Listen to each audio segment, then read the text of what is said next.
بسم اللہ الرحمن الرحیم۔ آج ہم المطالعۃ العربیہ کا دوسرا سبق پڑھیں گے۔ آئیے سبق کی جانب بڑھتے ہیں۔ پہلی 5 آیات ہم نے پہلے سبق میں پڑھی تھیں، آج 6 آیت سے پڑھیں گے۔ اعوذ باللہ من الشیطان الرجیم، بسم اللہ الرحمن الرحیم۔ وَأَوْفُوا، اور پورا کرو، بالعہدی، وعدے کو۔ وَأَوْفُوا، واو کا معنی اور، اوفو یہ فعل امر ہے، پورا کرو تم، بالعہدی، وعدے کو۔ یہ جو با ہے یہ با زائدہ ہے۔ وَأَوْفُوا بالعہدی، اور وعدے کو پورا کرو۔ ان العہد کان مسئولا، بے شک وعدے کے بارے میں پوچھا جائے گا۔ مسئولا سوال کیا جائے گا، پوچھا جائے گا۔ ان العہد کان مسئولا، بے شک وعدے کے بارے میں پوچھا جائے گا۔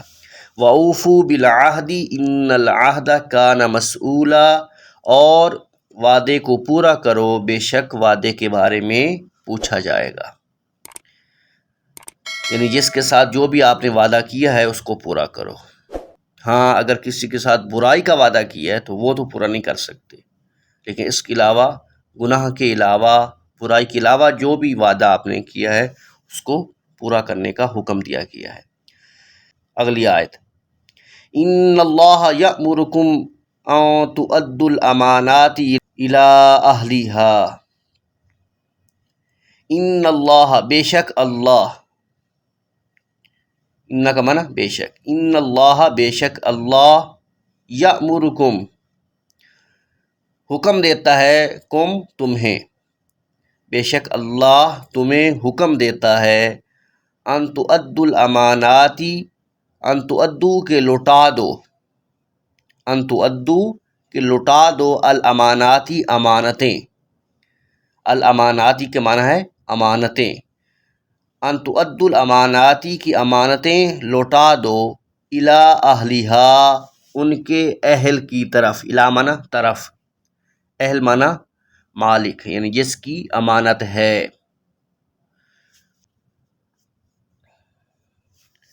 الی اہلھا، ان کے اہل کی طرف۔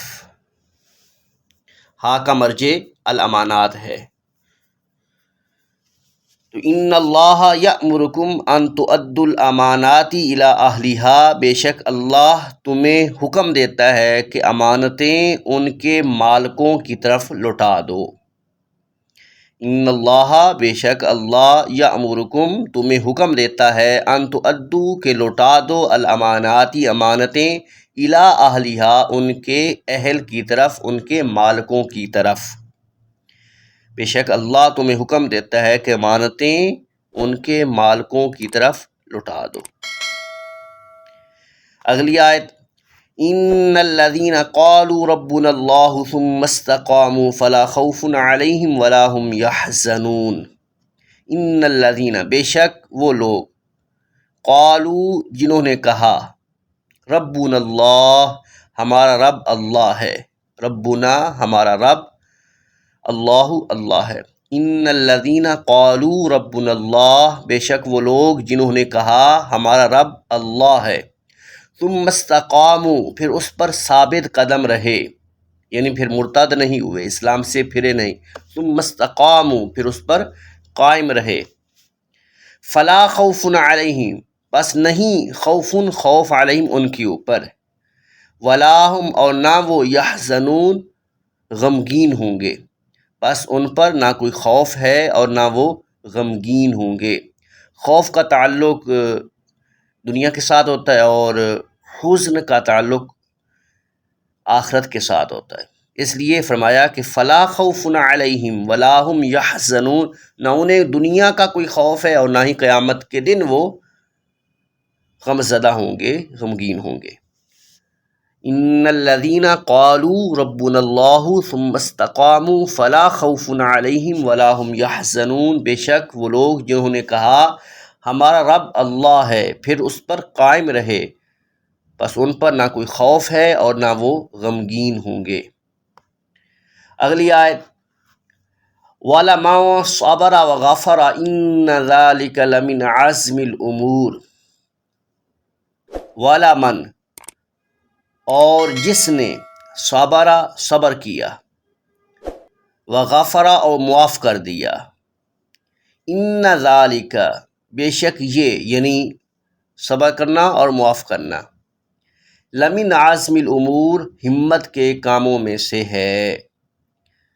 ان ذالک، بے شک یہ، لمن، ضرور، من سے، عزم الامور، عزم کا معنی ہوتا ہے ہمت، الامور کام، ان ذالک لمن عزم الامور، بے شک یہ ضرور ہمت کے کاموں میں سے ہے۔